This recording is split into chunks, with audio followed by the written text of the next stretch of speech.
Hello and welcome back to Prism and Company. My name is Colin, and on the docket today, part 4, that is 2 plus 2 for you math nerds out there, of our wild unknown archetypes. I keep wanting to say flip through. It's like the opposite of a flip through. We're taking our good sweet time over 6 videos looking at each and every card compared with a tarot card. There's 78 of each after all. If you are just finding this video and it is the first one you're watching in the series, I highly recommend checking out the introduction that I left in the link in the description below. Why can I not say those words? We're gonna redo that one. Hi, welcome, la la la la. I left a link in the description below to the introduction video. Nailed it, first try. Okay, great. With that, let's get right into it. Previously on Prism and Company, we talked about the Temple. This was the 39th card in our locations. Let's move on to number 40. The Dead End. This is the Impasse. Oh, shoot. If you've been watching these, you'll know that I'm terrible at remembering the keywords here. The keywords from the book are the closed door, the final chapter, the impasse.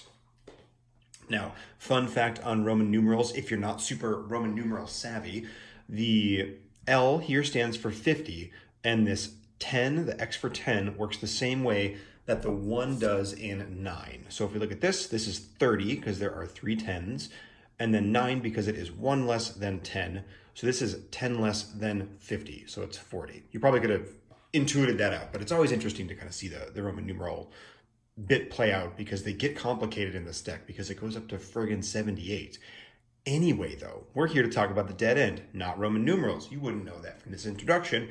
The Dead End is interesting because Kim calls it a very active card where, everything about this card screams stop. There's a hand coming at the canvas here, us, the viewer, I should say, and there's all these thick brambles around, but that stopping is activating you in another direction. It's the saying, like, when God closes a window, he opens a door. Or I think it's opens a window, closes a door. Whatever. Other doors are opening up. Other things around you are becoming available. It's just that stopping and looking around and seeing what those new options are and not being so stubborn as to try and fight your way through it, which I think is the impulse for many of us, certainly myself included. Now, to pair with the Dead End, I picked the 8 of Cups. And, as is my wont to do, I have chosen a very Thothi impression of the 8 of Cups. Although, actually, this one works pretty well too.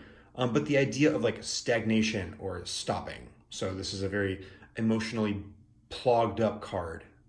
Here, though, you can see someone, like, walking away from their cups. This is their dead end. They are blocked off and they are finding a new path to go. I think that actually works really well in both situations.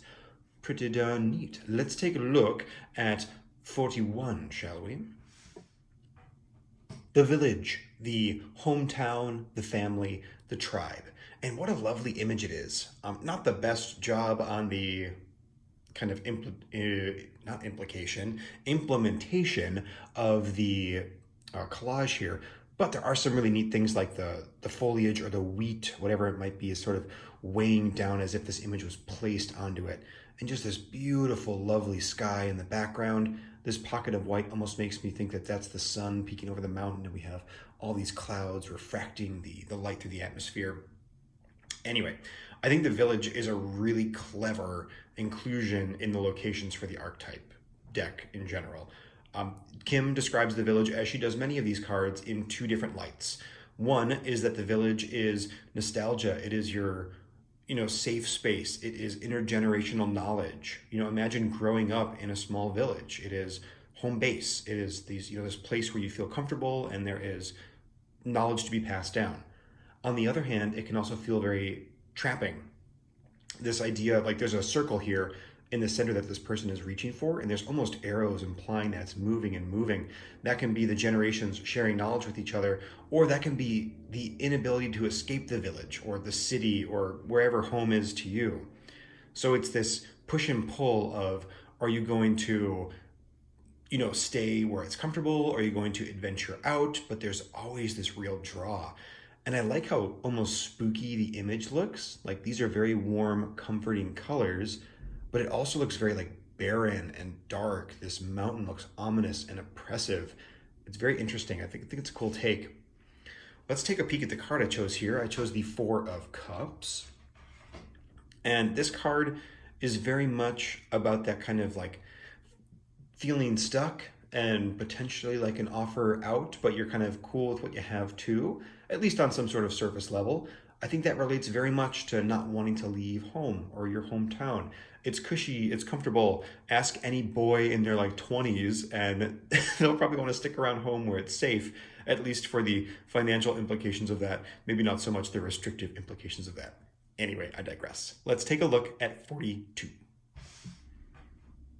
The empty room. Our keywords are the vortex, the abyss, the nothing. Another very clever space to include in this deck. One that I would not have thought of, I don't think. The empty room is literally referring to like the emptiness that we feel inside of us. So, skewing negative is really easy to see. Kim calls it the culture of more. So always wanting more, always needing more, trying to fill this void with something. But on the opposite end, there's that sort of sublime beauty of, nothingness. Think of meditation, trying to clear your mind or have it become nothing, or even just the joys of like minimalism. I'm a super minimalist in my design aesthetic, so I can certainly relate to that, although there are many parts of me that I still feel are empty and would like to, fill in various ways. So I can, of course, relate to the card too. The tarot card that I chose to pair with this one is the Seven of Cups. And I think it goes a couple of ways here. There is certainly an element of like wanting all of these things. That's a very weird kind of surface level read of the Rider-Waite-Smith card. But the Thothi version of this is like emotional shallowness. So thinking that you have a lot or trying to be boisterous and outgoing to make it seem like you have a lot, but there's not a lot of depth to it. That feels very empty room to me. So I can certainly see some simpatico happening between those two. And can we just take a moment to appreciate how cool this card is? Like, it's so neat. I love that it's so kind of silly and goofy, but also still feels very esoteric. Nothing to do with all this. I just like it a lot. Let's take a look at 43. The castle, the palace, the penthouse, and the fortress are our keywords here. And this one, on first blush, I thought was going to read very similar to the village, but it's actually pretty different. And the image itself is pretty nice. The greens are beautiful. I think the composition is pretty lovely. Although I just like the fantasy nerd in me wants there to actually be a castle on this card, but it's speaking much more to luxury. So I get why she picked what she did. This card is talking about a castle, again, metaphorically, archetypally, and the idea of being able to like keep things in. So security of, say, finances. You're able to acquire and hold and defend and protect and feel stable and secure. But on the same token, that could also be very materialistic. You don't want to let go. You won't let your soul run, what did you say? Run free, barefoot through the woods. It's very locked down. Castles can be safe. They can also be dark and cold and kind of scary. Really, really nice. Fantasy nerd is disappointed, but I'm growing to love that image. The card that I picked with this is the Four of Pentacles, and I think this one just fits happy as a clam. This dude is definitely being potentially materialistic. I think there's many other ways to read that card, but like you could certainly argue that from the image. And the picture is literally a castle on the Thoth card. Like they are so simpatico. Also, look at all this green, and green and orange go together very well. So visually speaking, chef's kiss. I think it's a great pair. Let's take a look at 44. The box, the cage, the rules, the norm. This is another one that on first blush, I was like, the box is a place. What are you talking about? But it's really, really clever. This is talking about the box. Like, are you inside the box or do you think outside the box? The norm, I think that's a perfect keyword for it. It's just the structures and the assumptions that we all make day to day. And not only having a box to be in, but this idea that there are many, many, many, many, many boxes to potentially break out of or be inside of. If you are trying to be out of the box, you might break through one layer of it, but you will sometimes unknowingly immediately bump up against another box. There's so many norms that we all fit into, so many rules and so many assumptions that we make that it's hard to know exactly where these boundaries end. So Kim, being the wild soul that she is, encourages us to constantly be breaking these walls of the box to live what she calls an exquisite life, which I like quite a bit. And as I pull out these other cards, let's just look at how pretty this is. The juice on that card is real. It actually just made me thirsty. Now I want some like fruit juice.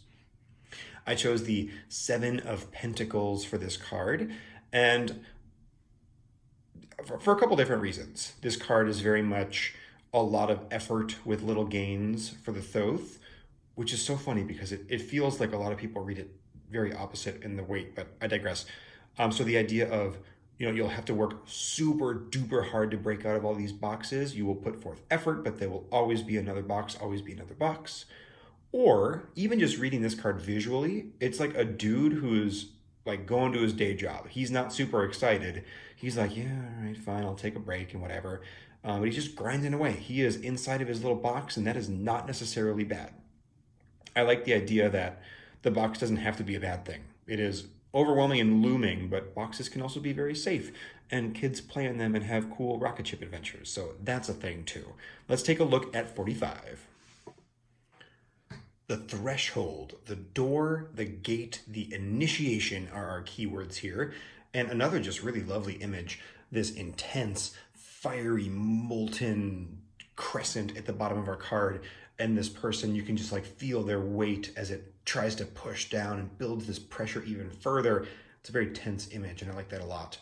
This card is talking about initiations, rites of passage, transitions, that moment where you need to sort of leave something behind to move forward. The image that comes to mind right away is moving across country. That's a real threshold. You have to close the door to your old place, cross that threshold, and now you are going across, you're leaving your hometown behind, your friends, your family maybe, and going. And that's can be very intense. Kim likens this card to death in that way, like the tarot card death, in that something is ending and something is beginning, and it can be kind of painful. I did not pick death, however, I picked judgment instead, known as the Aeon in the Thoth tradition. And it's really, this card specifically, about the end of an Aeon and the beginning of a new one, or a giant phase of life, not for our individual selves, but for kind of humanity as a whole. What a threshold. Literally we have Nuit here arching over, and she is the threshold, holding our figures from coming through. There's a lot to be said about that kind of passing from one Aeon to the next. Or even this idea of like rising to meet a challenge or being called to do something. All of that can be very thresholdy. I also think of the word liminal as in like a liminal space, a doorway, for example, or the edge of a forest, a transition between two places or two things. That feels very thresholdy too, and that can also hold a lot of power and a lot of the words today, they do not come to me. A lot of intimidation or need to sort of accept and just go. All right, well, since words are not coming, let's go to 46. The womb, the nest, the belly, the origin. I was delightfully, is that a word? It must be delightfully. Do you ever just say a word and it sounds wrong? Like, say the word Jello 25 times, you'd be like, is that even a word? What am I saying? I was delighted, probably that. I was delighted by this card because I wasn't thinking of the womb as a place, and that's where this falls in this deck. And the womb as a place is something that is not only comforting, but like necessary for growth and life. So the part of us that needs to be comforted and protected and warmed and nurtured and cared for, and the spaces that allow us to do that, whether those are spaces within our minds that allow us to be kind to ourselves, or spaces around us that allow us to be taken care of. And as a, man in his late 20s, almost 30s, I am like gung-ho that I don't need anybody. I can like take care of myself sometimes. And it's nice to be reminded, like, no, that's part of us, and we can be taken care of, and that's just fine. The cards that I picked for this are, the card I should say, is the Six of Pentacles. Here we have our lovely depictions. And I think this one actually speaks to it the best. We have our Waite Smith version. These would be our figures within the womb, and this is our archetypal womb figure, caring for these figures down below, giving them some coin. And again, that's not necessarily how people always read this card, but I think that's a perfect depiction of what is happening here. And we almost have a womb-like card with all of this defense around the outside and then this beautiful, warm, glowing, soft space on the interior. Just lovely. Let's take a look at 47. The storm. Okay, my sound effects made me forget the keywords. Thank you, Colin. The chaos, the whirlwind, the disorder. This is another image that on first blush I was like, what? And then now that I look at it, I really like it. There is so much chaos and little bits and pieces of collage and salt in the watercolor, and it's just very interesting. It's very hard to pin down exactly what's happening, and I think that's perfect for this card. Ms. Kranz likens this card much to the Tower in the tarot. Spoiler alert, I also picked the Tower. And it is that completely unstable nature, the tearing apart of things, the complete dissolution of what you thought it was. One thing that I love that she says is that you shouldn't fight the storm. You can't really fight the storm, but take shelter, find a buddy, wait for the eye of the storm so you can recoup and then shelter on the other side. I also want to read a small passage from the guidebook because as I was reading, I'm like, okay, I know where she's going with this. And then it took a left turn. I was like, whoa, that's so cool. So she says, stripped away by the winds of fate, the ground becomes the sky becomes the center, and then the center disappears. And I was like, whoa, that's so cool. I thought she was going to say the sky becomes the ground and the ground becomes the sky and, invert things that way. But no, much like the storm, she just took that idea and like twisted it and ripped it apart and threw it in new directions that you couldn't even expect. And that's so what the Tower is too. Anybody who knows tarot knows that the Tower is destruction. We see a mouth breathing fire under this tower and this eye opening up and just destroying everything underneath. And I really like the idea of not fighting this. This is something that happens to you and you just wait it out. Let's take a look at 48. The underworld, the nightmare, the ordeal, the bottom. And what a neat image it is, just crawling with bugs and all sorts of nastiness. This is the absolute dregs, the pit, the dark part of our soul that we do not want to go to.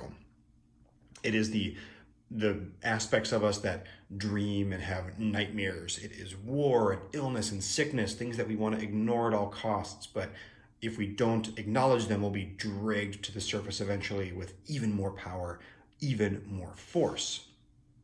And the card that I paired with this one is the Nine of Swords. Very much seen often as a card of like nightmares or, sorrow, or just like completely, crippling your own mind in some ways with anxiety. And this strikes me as what happens to you if you don't acknowledge the underworld. Kim says that you need to not only acknowledge it, but like dip your toes in, fall into the darkness every now and then, and root around and see what's there. And it will be scary and anxious and hard, but that it will ultimately yield closer relationships, stronger people, better bonds, all these different types of things. As opposed to ignoring this, and then it will come dredge itself up and all of those things, happen like we see in this card here. Let's take a look at 49. The fault line, the fissure, the crack, and the weak link. I'm just thinking, I think this might be the only totally black and white card in the deck. No other one is jumping to mind, but I'll be curious to see. She paints the perfect picture, which I will repeat here. Imagine you're walking across a frozen lake and all of a sudden you hear a deep, earthy crack in the ice. No matter how brave you are, no matter how confident you're feeling, you're gonna like panic. So the idea here is to embrace the fault line or understand that it's there and not try to walk on it. If there are eggshells in the room, know that, be aware of it. Don't try and dance around because that's not what's gonna, be most fruitful.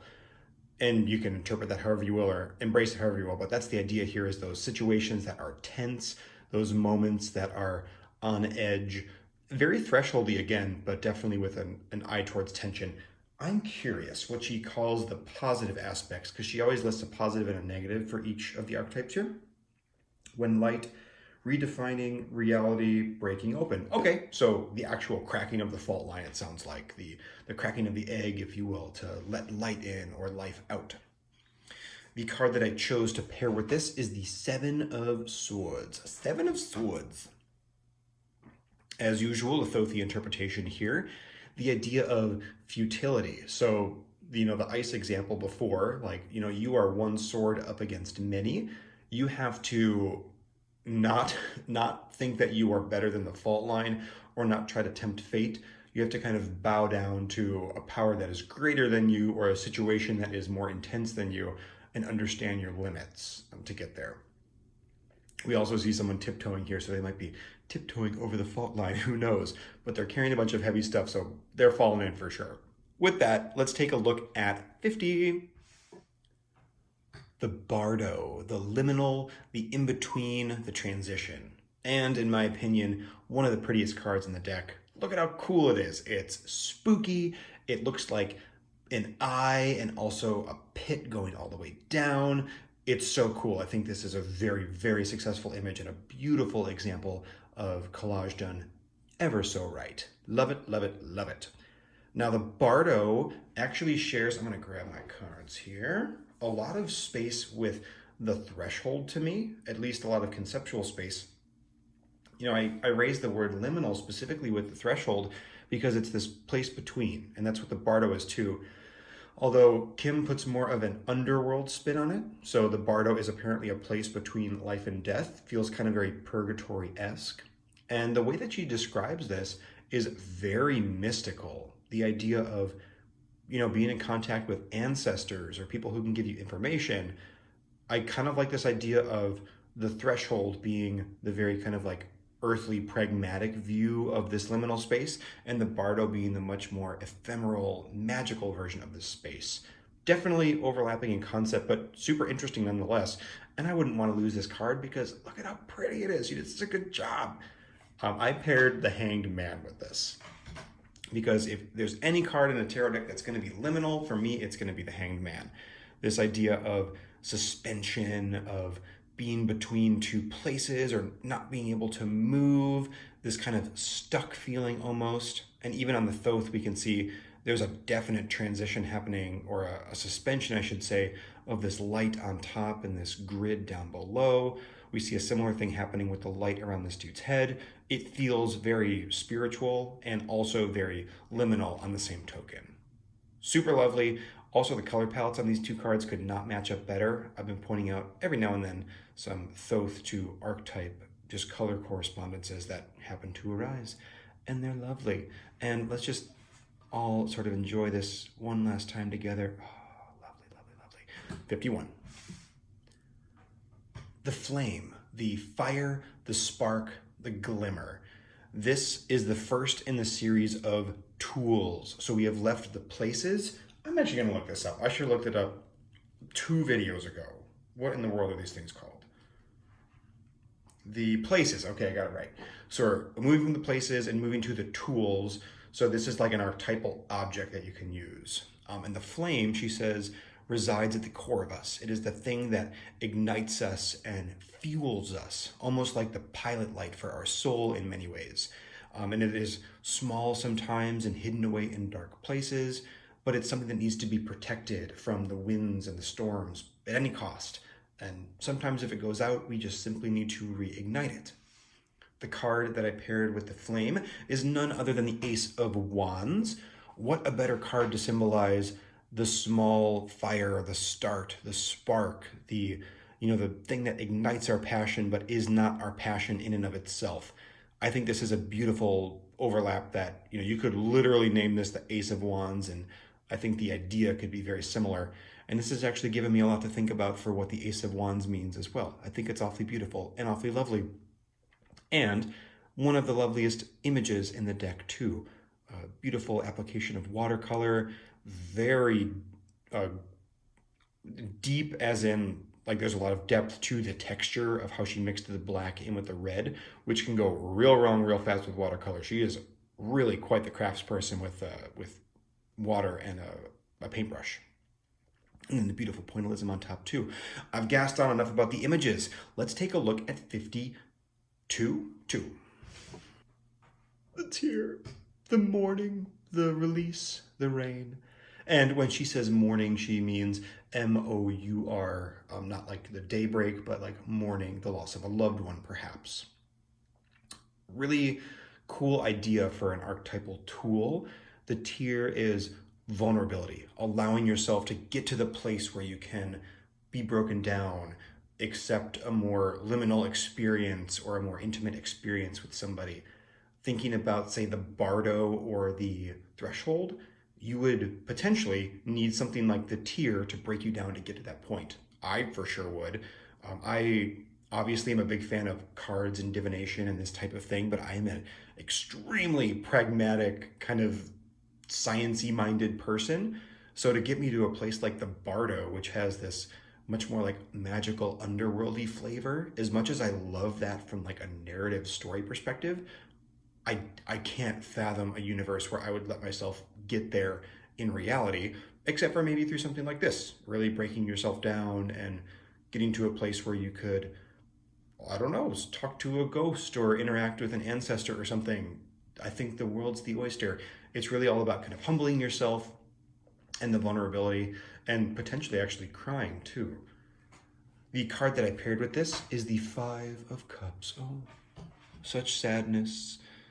And I think, you know, if we just read this card real surface value, it's being sad. It is allowing that vulnerability to show, that emotional intelligence that lets us be humble, be low, and, you know, experience whatever that brings us to. Guys, gals, plants, animals, minerals, we made it. We made it to the end of the fourth set of these cards here. I'm going to lay them back out so we can all see them. I'm going to put the Bardo right on top though. The fault line, the underworld, the flame, the tear, the storm, the womb, the threshold. It is hard to get these to cover. The box, the castle, as weird as that one was, the empty room, the village, the dead end, and the Bardo. Delicious. This was a really cool set. We got to really enjoy more of those places, which are definitely my favorite. If it is not clear, I'm just all sorts of in love. And this has been really helpful for me too. Hopefully it's cool for you guys, but I'm really gaining an appreciation for some of the cards like the Womb or the Fault Line. These cards that I didn't think had a ton of legs, that didn't have a huge amount to say, but really carve out their own space and their own flavor. And I think that's quite cool and really darn exciting. This has been very helpful for me as well. I think I'll be able to use this deck a lot better. Hope you guys have enjoyed. Can't wait to see you in part 5 as we continue our way through the tools. And then, yes, part 6 will also have tools and then dip into the initiations, but we'll talk about it once we get there. Have a lovely day, everybody. Bye-bye.